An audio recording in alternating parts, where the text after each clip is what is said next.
2 సార్లు president of ఇండియాకి రాశాం.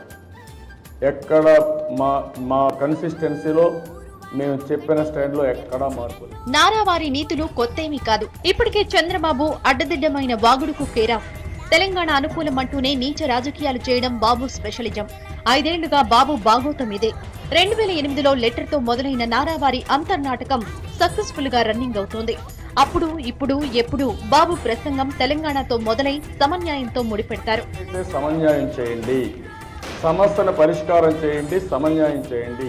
దొంగాటలో బాబును మించిన ఎక్స్పర్ట్ లేరు. తెలంగాణ వాదంతోనే సకల వాదాలు వల్లిస్తారు. ఒకే పాత్రలో నవరసాలు పండిస్తారు.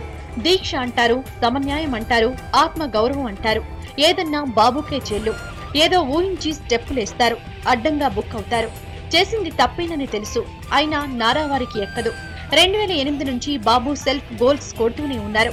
బాబు కొట్టిన ప్రతి షాట్ సెల్ఫ్ గోలే. 2008లో తెలంగాణకు అనుకూల లెటర్ ఇచ్చారు బాబు. తనను మించిన తెలంగాణ అభిమాని లేడని బ్యాండ్ బజాయించారు.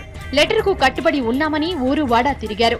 అక్కడితో ఊరుకోరుగా మహానుభావులు కాంగ్రెసే దొంగాట ఆడుతోందని తిరుగుతూ చెడామడా తిట్టేశారు. 2020లో కేంద్రానికి లెటర్ ఇచ్చాం. ఆ రోజు ప్రణబ్ ముఖర్జీకి లెటర్ ఇచ్చాం.